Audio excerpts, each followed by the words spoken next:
All right, good. So good morning, everyone, and welcome to Hudson. So it's a special welcome to those of you here in person and those of you who are joining us online. It's a special honor to welcome today a Ukrainian human rights lawyer and Nobel Prize laureate, Oleksandra Matviichuk, to Hudson today. My name is Matt Boyce, and I'm senior fellow here, and I'm going to escort us through the next hour or so. Oleksandra is director of the Center for Civil Liberties, which, as everyone knows, shared the Nobel Prize in 2022 with a Belarusian human rights activist, Ales Bialiatski, and the legendary Russian human rights organization Memorial. It's the first time a Nobel Prize has been awarded to a Ukrainian organization, so that's really quite an honor. But the subject today, Russian war crimes, is incredibly depressing and horrifying. But our guest is incredibly inspiring. Oleksandra has taken a subject of enormous moral, political, and legal significance, and is relentlessly pursuing justice for the tens or even more than, well, the numbers we can go into of the thousands and thousands of Ukrainians who have suffered from war crimes and other Russian atrocities. And so that they and their families can perhaps attain a measure of justice for these. So congratulations to your team, Oleksandra, and to you and your team for this great honor. So one of the the main elements of Russia's war against Ukraine is the Russian army's indiscriminate killing of innocent Ukrainian civilians. The Russian army has been humiliated and is now in the third year of what was supposed to be maybe a 3-day war. And it continues to suffer massive casualties and, of course, equipment losses. So the Red Army, or the Russian army, has been unable to defeat the Ukrainian military, so it's taking a lot of its anger out on Ukrainian civilians who are bearing the brunt of, in addition to the military, of course, a lot of this war. And as you told Politico on Friday, Putin is also using these attacks to conduct psychological warfare against Ukrainian citizens to blunt their resolve. But before we get into the conversation, Oleksandra, I'd like to offer you the floor to deliver whatever message, say whatever you want to the United States, to our guests here, and to those joining us online, and then we'll for 10 minutes or so, and then we can chat for a while, and then of course open the floor up to discussion afterwards. So again, welcome, congratulations to you, and the floor is yours. Thank you very much for providing me a floor. It's a huge honor for me to address to this distinguished audience. I am a human rights lawyer, and I have been applying the law to defend people and human dignity for many years. But now I have to do it in a situation when the law doesn't work. Russian troops deliberately shelling residential buildings, schools, churches, museums, and hospitals. They are attacking evacuation corridors. They torturing people in filtration camps. They forcibly taking Ukrainian children to Russia to bring them up as Russians. They ban Ukrainian language and culture. They are abducting, robbing, raping, and killing civilians in the occupied territories. And the entire UN system of peace and security can't stop it. For this just 2 years of large-scale war, we jointly documented more than 80,000 episodes of Russian war crimes. And to be clear what we are doing, while the war tried to turn people into the numbers, we are fighting to return people their names, because life of each person matters. This war has not just military dimension, but value dimension as well. And it's very important to remind how this war was started. This war started not in February 2022, but in February 2014, when Ukraine obtained the chance for the quick democratic transition after the collapse of the authoritarian regime due to revolution of dignity. And in order to stop us on this way, Russia invaded. Russia occupied Crimea, part of eastern regions of Ukraine, and 2 years ago extended this war to the large-scale invasion. because Putin doesn't afraid of NATO. Putin is afraid of the idea of freedom, which came closer to Russian border. And in this regard, this is not just a war between two states. This is a war between two systems, authoritarianism and democracy. And with this war, Putin's attempts to convince the entire world that democracy, freedom, human rights, and rule of law are fake values because they couldn't protect anyone during the war. Putin attempts to convince that country with a huge military potential can break international order, can dictate its rules to entire international community, and even forcibly changed internationally recognized borders. And if Russia succeeds, it will encourage other authoritarian leaders in different parts of the globe to do the same. We have already dealing with formation of entire authoritarian blocs. North Korea sent rockets to Russia and provide them more than 1 million artillery shells. Iran provides missiles to Russia and drones. Syria votes for Russia in UN General Assembly. China helps Russia to circumvent sanctions and import technologies critical to warfare. So if authoritarian regimes cooperate and help each other, democracies have to support each other even stronger. And now we are in very critical situation because as a human rights lawyer, I want not just to investigate crimes which has already been committed. I want to prevent these crimes to commit. And what is going on for current moment? Russia deliberately destroyed the energy generation capacity in Ukraine, the vast majority of energy generation capacity, which means that during the winter, we, like millions of people in Ukraine, will find ourselves in situation when we have no heating, no light, no electricity, no internet capacity, and it's, if we will not able to do something in a very short period, will result it in situation when millions of Ukrainians will leave the country. So we urgently need air defense systems and rockets to them, because through the human dimension, when you are in your flat during the winter without electricity and heating, you can't even warm milk for your newborn baby. It's impossible to survive in such conditions. And also what we need to get permission to use American weapon to strike back to the military facilities in territory of Russia. Because it takes 42 seconds for Russian rockets to hit schools in Kharkiv. When you have 42 seconds, children have no time even to go to bomb shelter. So we need to reach these planes, reach these rockets on the military airfields in Russia. And this is crucial now because of urgency of time for current moment. What I want to conclude my remark with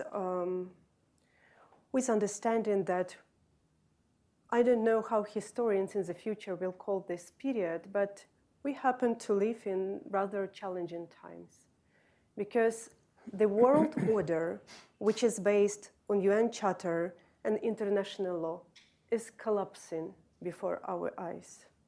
The work of Security Council of UN is paralyzed. And it's very easy to predict that, unfortunately, such fires, like wars, will emerge more and more often in different parts of the globe because the whole international wiring is faulty and sparks are everywhere. And that's why I want to end with sharing our lessons learned to provide more optimistic mood to this challenging situation. I was in Kyiv when Russian troops tried to circle it. And I remember that even international organizations evacuated their personnel because no one believed that Ukraine can resist to such enormous opposing power as Russia is. Because we still see and look to the world through the lens from the power of states and interstate organizations. But ordinary people have much more impact than they can even imagine. And what happened in time?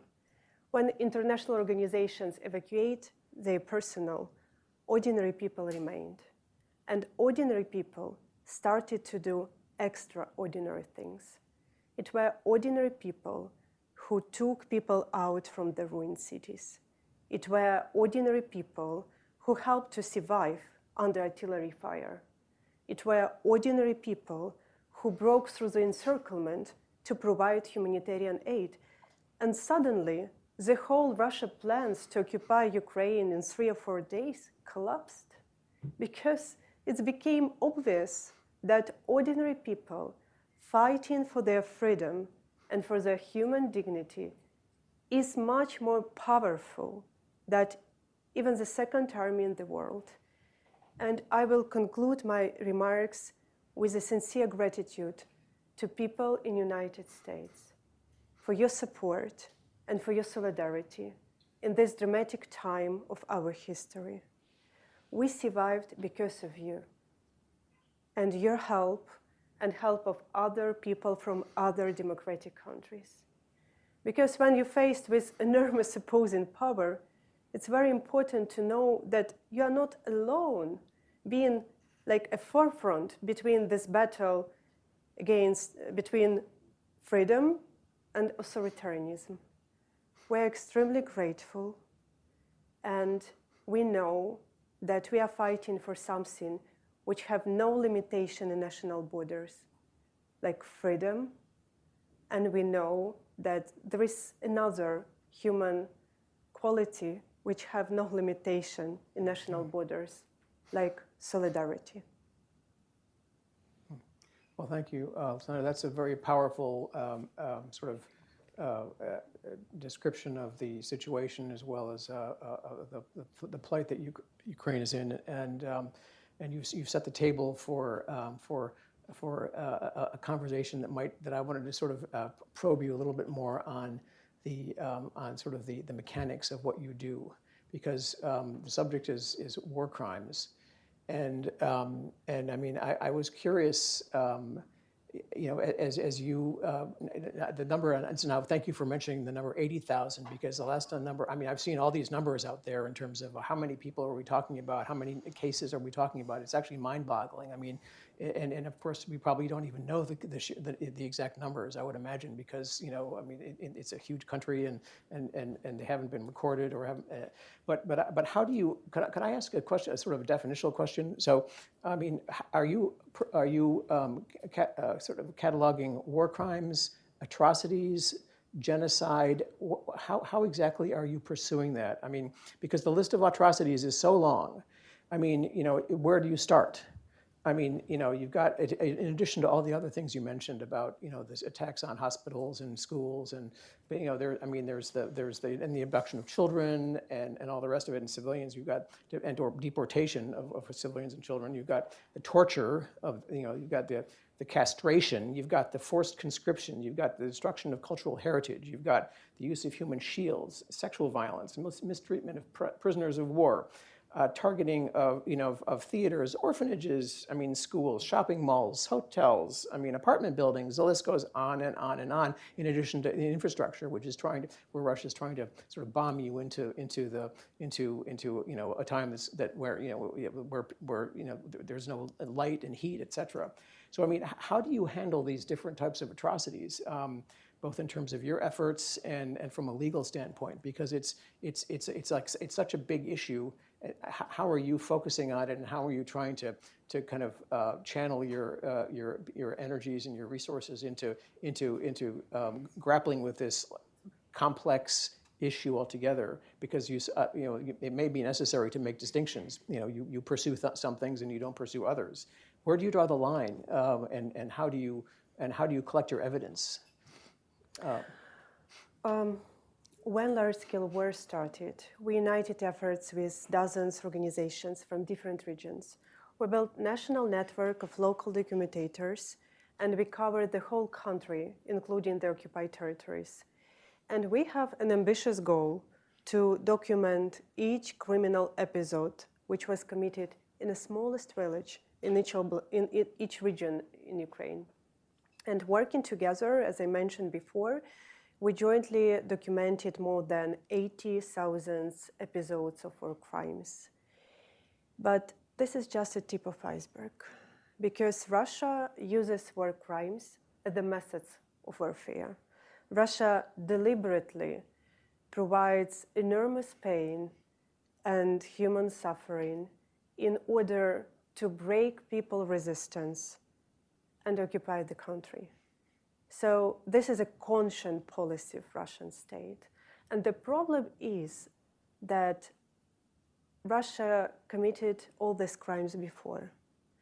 Our colleagues and friends, Russian Human Rights Center Memorial, published last year a brilliant report. They analyzed the tactics of Russian army in Chechnya, Syria, and Ukraine. And they got to very simple conclusion that this is the same war crime playbook. So when you will ask me why Russians hit the civilian car with mother and two children while they themselves gave them permission to evacuate from the dangerous zone, so why they deliberately hit this car and this family, I have only one answer: because they can.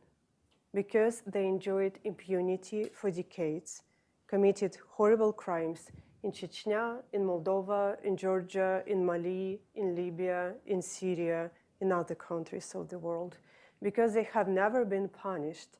And the tradition of impunity is a very long-lasting tradition. We can remember the end of Second World War, when people were shocked from the millions of deaths and destruction of the whole countries. The international community started to do decisive actions. They organized Nuremberg trials. They created UN system. The European project was launched.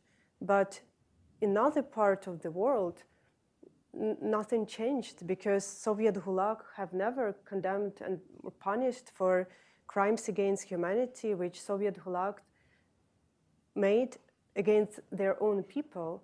And that is why, no surprise, when the whole world is commemorating the end of the Second World War with a slogan, "Never again," Russians celebrate this day with a slogan, "We can repeat." So now they're just repeating this horror. And from the legal point of view, a lot of people know that international crimes have 4 types. It's war crimes, crimes against humanity, genocide, and crime of aggression. And Russia is committing all these types of crimes in this war. Because Russia invaded the country, it's a crimes against peace.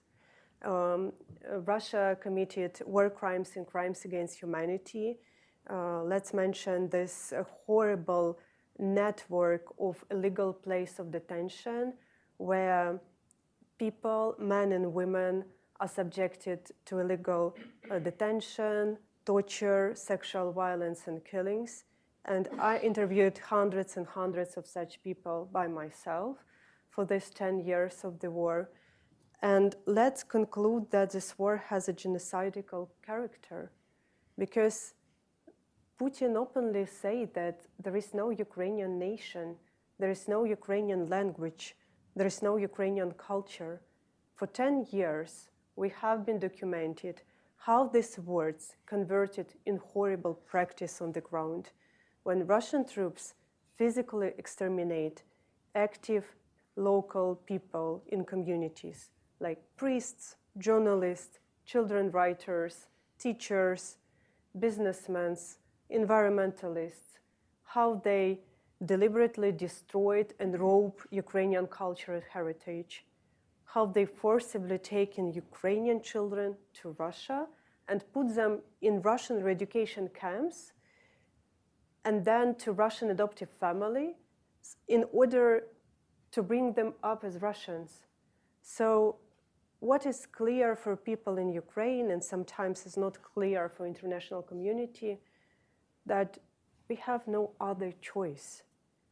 If we stop fighting, it will be no more us. Yeah,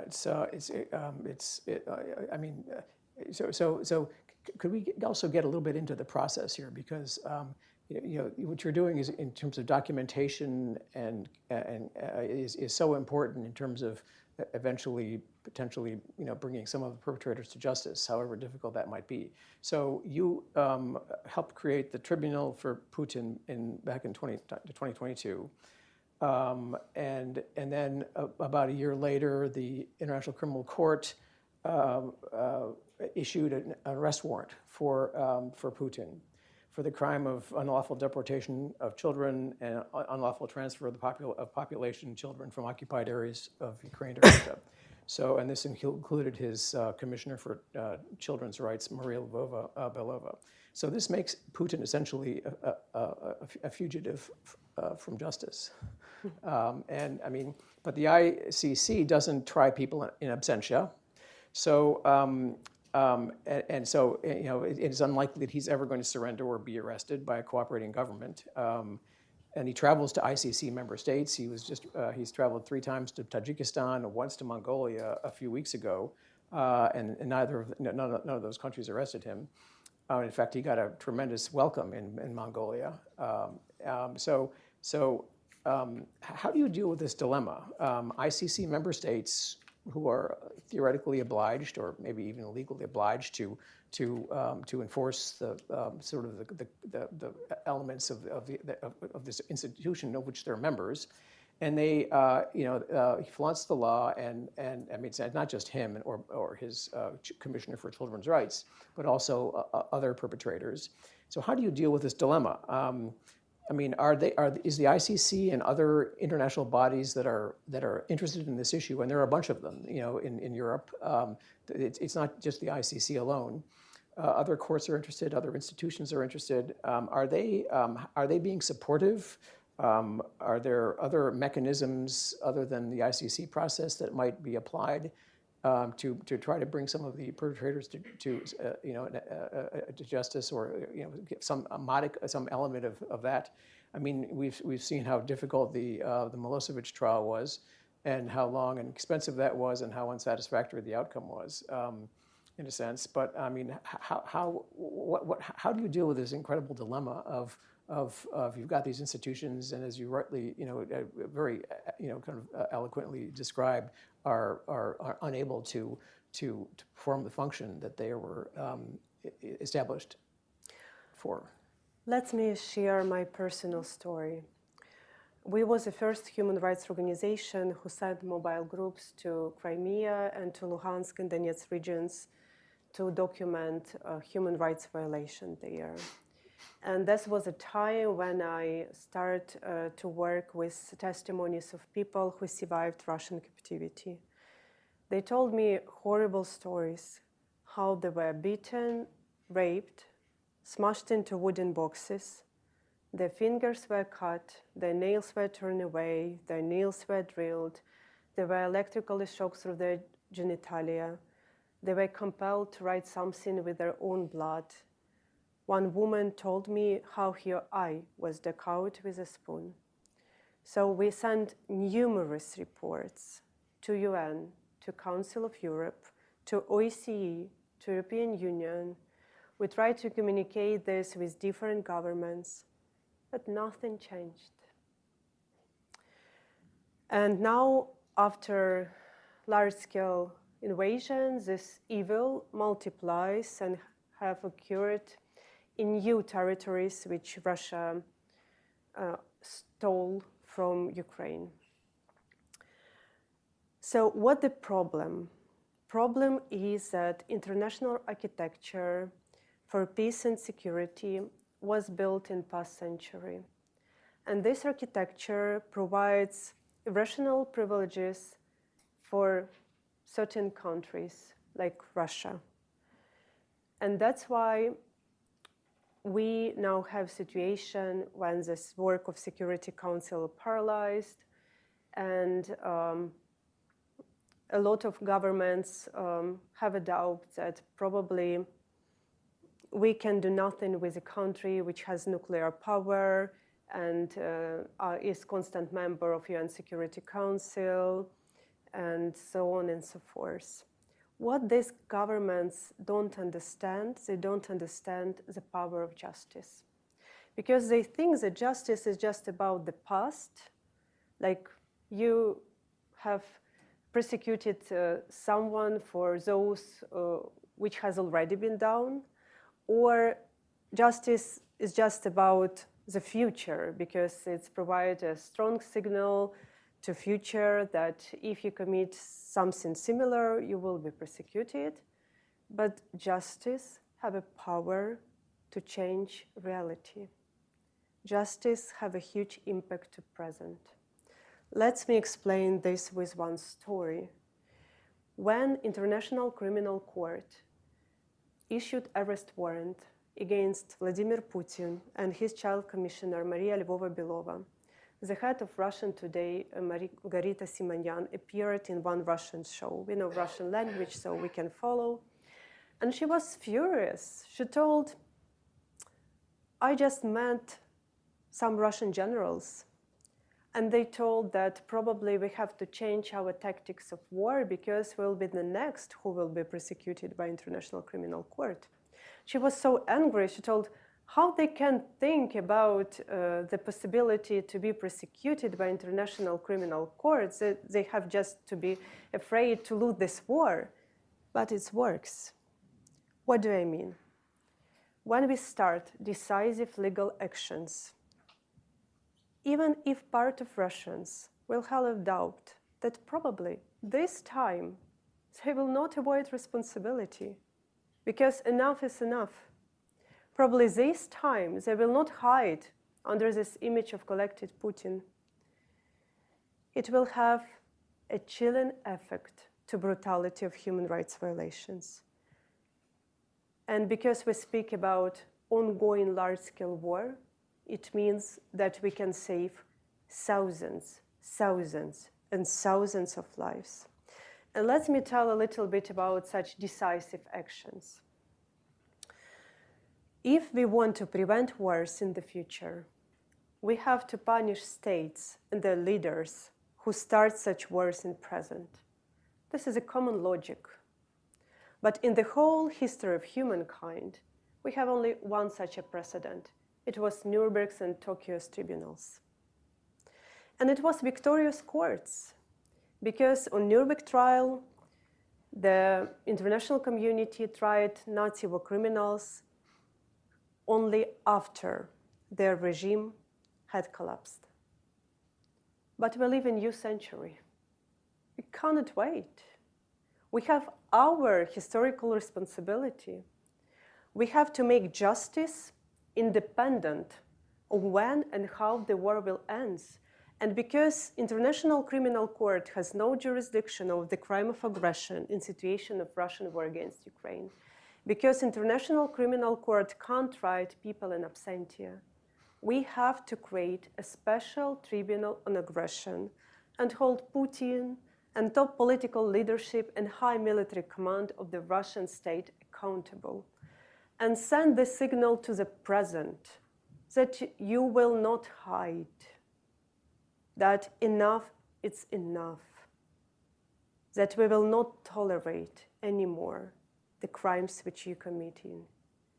And this signal can help to prevent a next Russian attack to a next nation.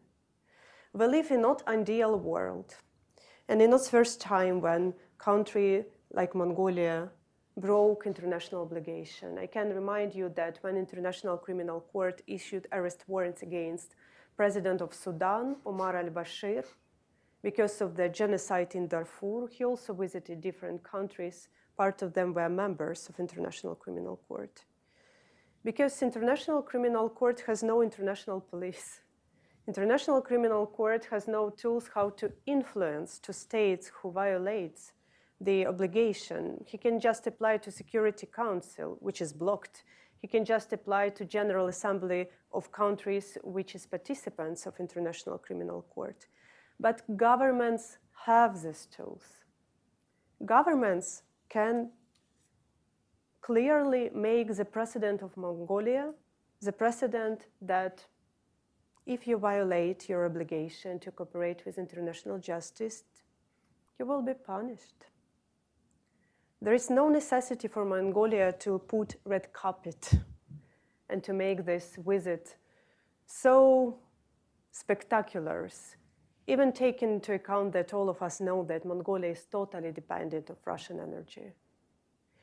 And that's why, like one tips, Mongolia has an association agreement of partnership with EU. And EU provide finance for different Mongolia's programs according to this partnership agreement. They can stop it. I'm fully aware that United States have the same tools, how to show countries that when they violate their obligation to cooperate with international justice, they will be punished. So in our non-ideal world, where the whole international architecture of peace and security is collapsing, the role of leadership matters. And we are expecting this leadership. There's a lot to unpack there. I mean, it wasn't just the Sudanese leader. Was Ivoire, Cote d'Ivoire as well was also a subject to. And I must say, our own State Department response was not exactly robust in terms of condemning this. We had a few EU member states that came out in criticizing the visit to how Mongolia received Putin, et cetera. But it was not what it could have been or should have been, I thought, the response. But that's now, I guess you could say, ancient history. But it's still very, very, very relevant because of the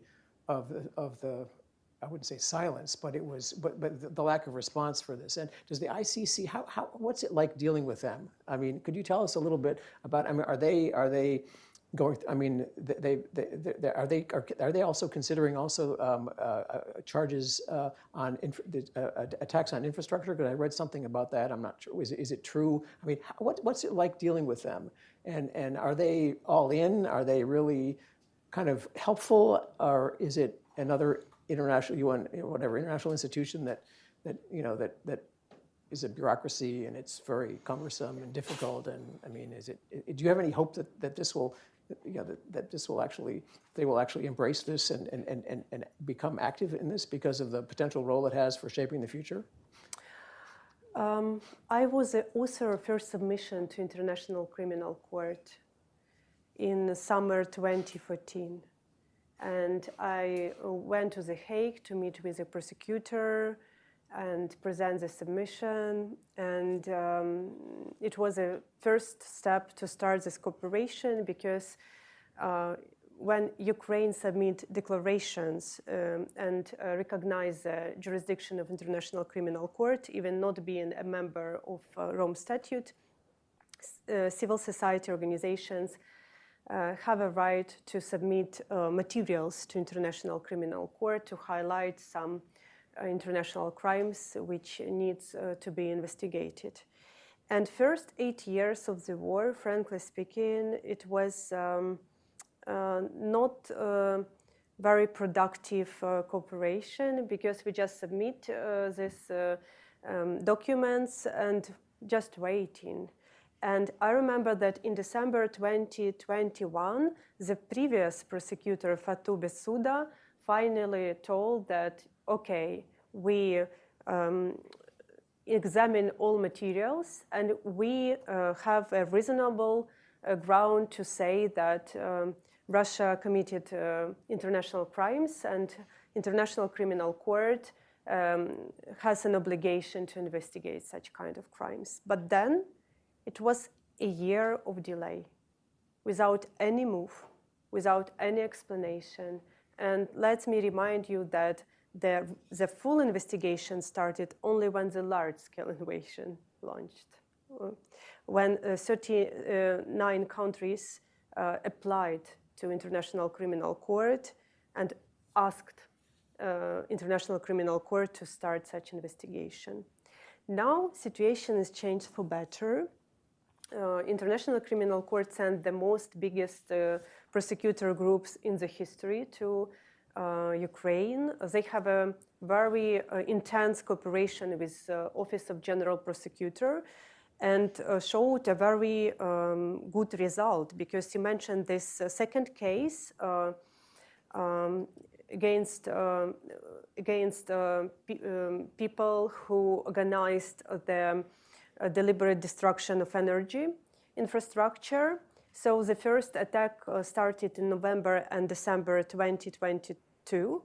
I remember it very clearly because suddenly I found myself in a flat without heating, electricity, water, internet connection, and I had to prepare my Nobel speech under the light of candlelight, which is ridiculous. It's like you are in the Middle Ages. And then only 1 year passed, and they launched this second criminal case, which is unbelievable speed for international justice. And I have to highlight it that now, like we have a huge hope for International Criminal Court. But what I want to focus on, that the International Criminal Court activities is extremely important. His first case marked Putin as the biggest child kidnapper in the world.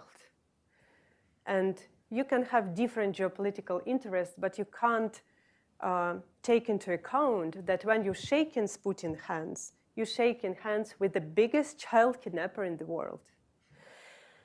But 98% of everything which Russians committed in Ukraine will be still responsibility of national system. Because International Criminal Court focus only on several selected cases. And that's why the question for us as for human rights lawyers is how to strengthen national system in order to be able to conduct proper investigation according to all international standards, how to strengthen national system to be able to provide chance for justice, not just for people who will be selected to be presented as victims in International Criminal Court hearings, but to all people affected by this war. How to be able to provide this hope for all people, regardless who they are, their social positions, the types of crime they endure, and whether or not media or international organizations are interested in their case. And I think, because I'm optimist in nature, that now we have a chance to do it. And with this chance, we can change the global approach to war crime justice. Because before it was like perceived like sad but normal that when you have the wars of the huge human rights crisis, the vast majority of people will have no chance for justice because it's very difficult to track individually each stories. But we can challenge this norm.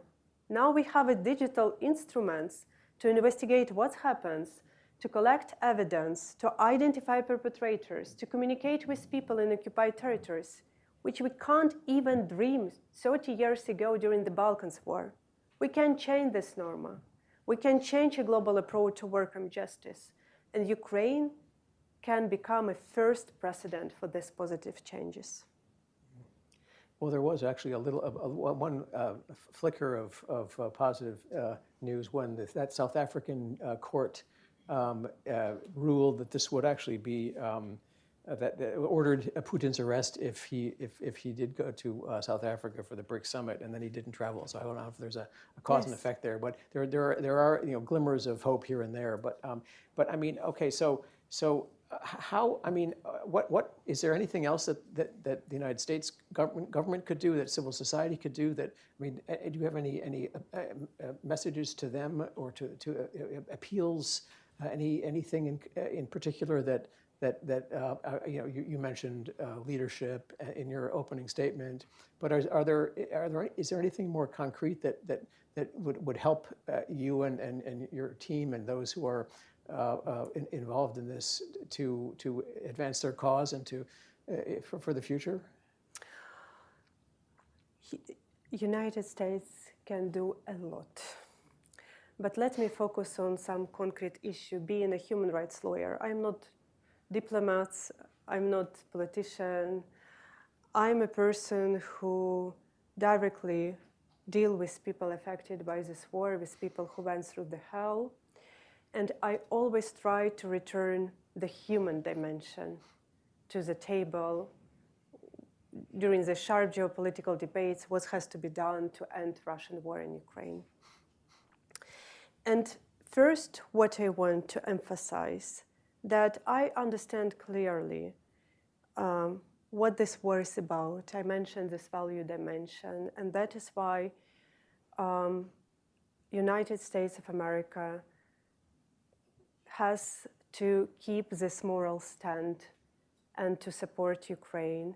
And why I emphasize on moral aspect of this situation, because frankly speaking, you have support Ukraine not because you love Ukraine, not because you know a lot about Ukraine, or you have some empathy to people there, or like you have some roots or some other connections, but because it's the right thing to do, because it's a moral position to support a country which defends itself against unprovoked aggression from the much bigger country with a much bigger and strong military potential and nuclear weapon. And in this regard, because it's very easy to speak about politics, but very difficult to speak about people, United States of America can help to focus on this human dimension. Let's speak about people who live in occupied territories, people who live in gray zones without any tools how to defend their rights, their freedom, their property, their lives, and their beloved ones. Because even now, the voice exists who tell that let's give up a part of Ukrainian territories in order to satisfy Russian imperialist appetites and to stop this war. And these voices are wrong because Russia will not stop. We had the same experience in the near past during the last 8 years when we have so-called Minsk peace agreement, and how Russia uses this time. Russia produced artillery shells. Russia prepared the economy to the new wave of sanctions. Russia created a powerful military base in Crimean Peninsula, developed the plan of attack, and started large-scale war. So these voices are wrong. Russia will not stop. Russia is empire, and empire has a center, but has no borders, and empire always tries to expand. But these voices are immoral, because you have to honestly say that let's leave people for torture and death under Russian occupation. Because occupation, it's not peace. Occupation is the same war, just in another forms. Occupation is not just change one state flag to another. Occupation means torture, rape, enforced disappearances, denial of your identity, forcible adoption of your own children, filtration camps, and mass graves. This is Russian occupation. And We have no moral right to leave people alone for torture and death. It's our people, it's our friends, it's our colleagues, it's our relatives.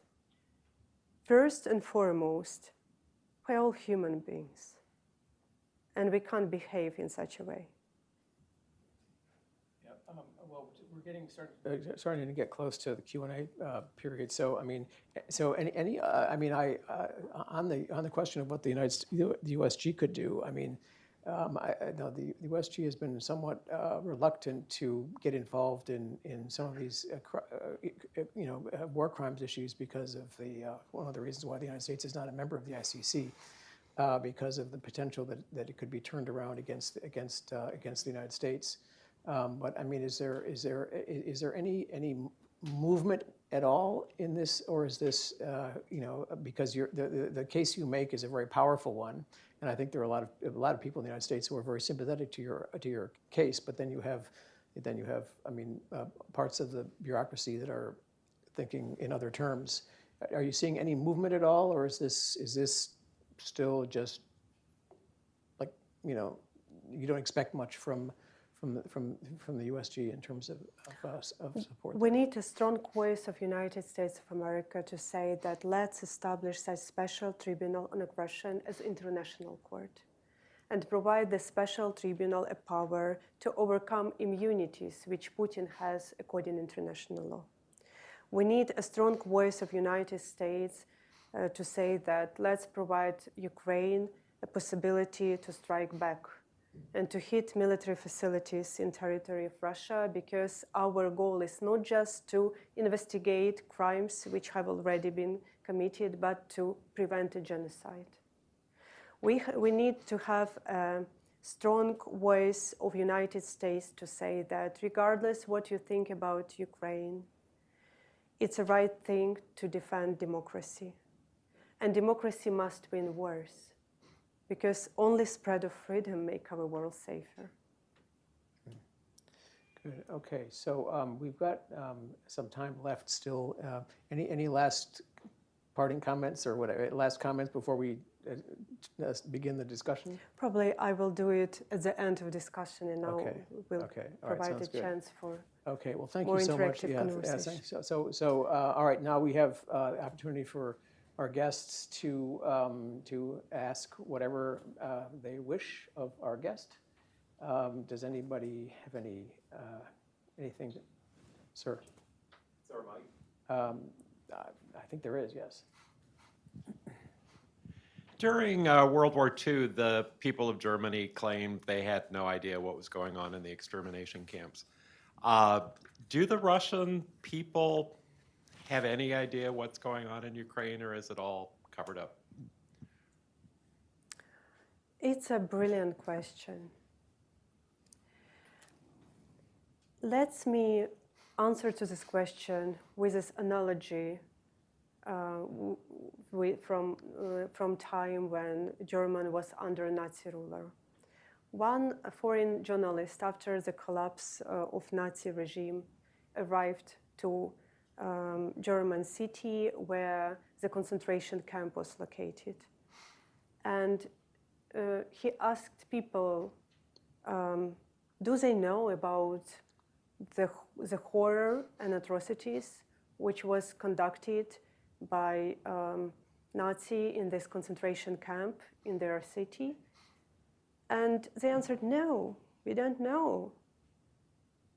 And because he was on the ground and he saw that you can't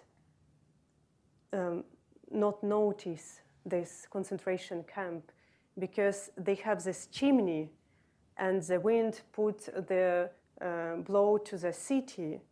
And he was very direct, and he asked one woman, okay, but look, the chimney was working. How you can't notice the wind? Are you really don't even ask yourself what's going on there? And the woman provided brilliant answers. We have never looked at the site. And he concludes the story very brilliantly. it's easy not to know what's going on when you know definitely what side you have to avoid to look in. So I believe that people have responsibilities, that people have power, that people have moral obligations, and even in difficult conditions, they can fulfill their hearts, which dictate them what has to be done.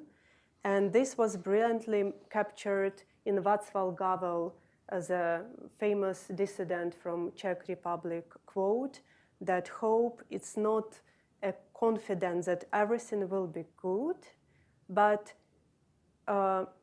it's understanding that all our efforts have a sense. So this is my answer. I believe that Russians are responsible.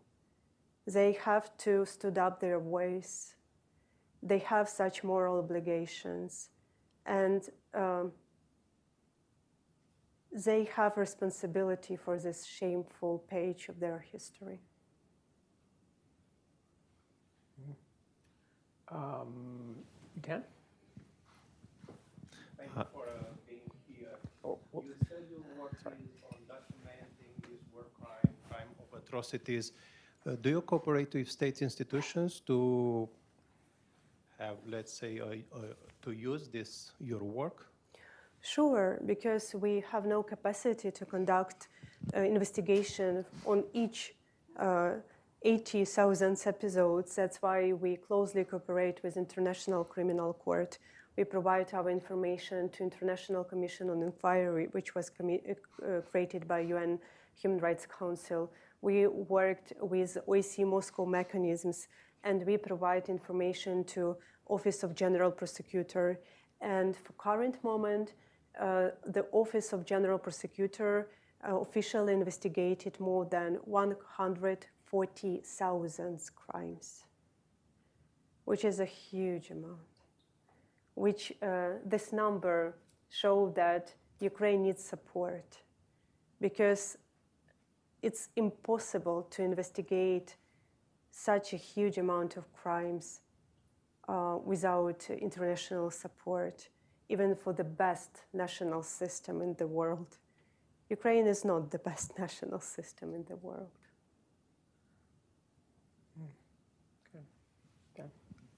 Hi there. So you talked about the sort of the architects of the overarching genocidal plan, but all of these acts are taking place on sort of individual Russian soldiers are committing these crimes. Is there any effort to be able to put on trial individual Russians who have been identified as taking part in these crimes? So if they're captured, they can be put on trial, and then that has a deterring effect potentially on other Russian soldiers taking part in or thinking about taking part in crimes in the future? Yes, such attempts are going on, and we have several dozens of trials, which is hearing in the Ukrainian courts for current moment, and majority of them is working on absentia, which is legal according to the international law. You have just to fulfill the guarantee to defense of another side, and you can conduct in absentia, and part of them, the small part, have the physical presence of perpetrators. But what the problem is? The problem is that Russians hold in captivity thousands of prisoners of the war. And it's not obvious for international community, but Russians illegally held in captivity thousands of civil detainees, men and women. And they held them in inhuman conditions. They tortured them, they subjected them to sexual violence, they denied them in basic medical assistance. When you look to the photos of Ukrainian civilians and Ukrainian soldiers returned from Russian captivity, it's a horror. It's like people from Nazi concentration camp. And that's why Ukrainian authorities are under constant pressure, because they have to conduct this exchange. And we are afraid as a civil society that part of this exchange can be people who committed war crimes. And they can be exchanged in order to save other lives. It's like Soviet Union practice. They captured hostages, and then they organize this trade of people. Like this last very famous swap exchange between United States, Germany, and Russia, when Russia got killer and United States got back journalist. Yeah, it would seem that that there are some among all the Russian POWs that are in in Ukrainian under Ukrainian control now, that there may actually be some people there who have committed war crimes. But then there are so many hostages that Russia is holding elsewhere that they can use this as a means of pressure and saying, you don't go after our people, because otherwise we've got thousands and thousands of yours. And it would be just a shame, such a shame if anything were to happen to them. Yes, and it's happening, unfortunately. Phil?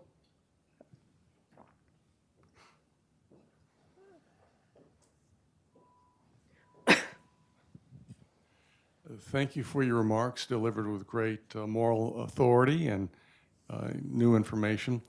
But I have a hard question for you. History teaches us, human nature being what it is, that in a vicious war, both sides commit atrocities.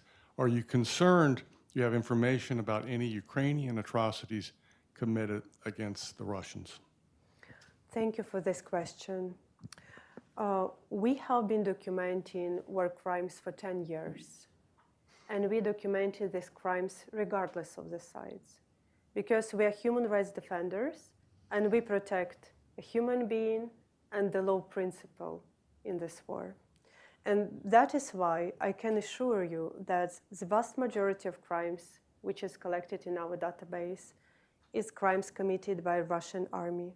Because it's a huge difference when you have a state policy to commit crimes and some individual things which unfortunately always happened because the war is a poison.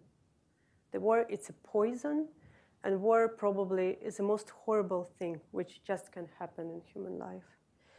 And why Russian uses the crimes as the methods of warfare? And once again, not just in Ukraine, but in other countries of the world. Like, I started to ask this question to myself, working with these torture cases, because I was shocked. I can't understand how a human being can do such things according to another human being. And I read different articles and some psychological materials to explain this phenomena. I was eager to find an answer because I was always with the victims. I want to understand what is going on in the heart and minds of perpetrators.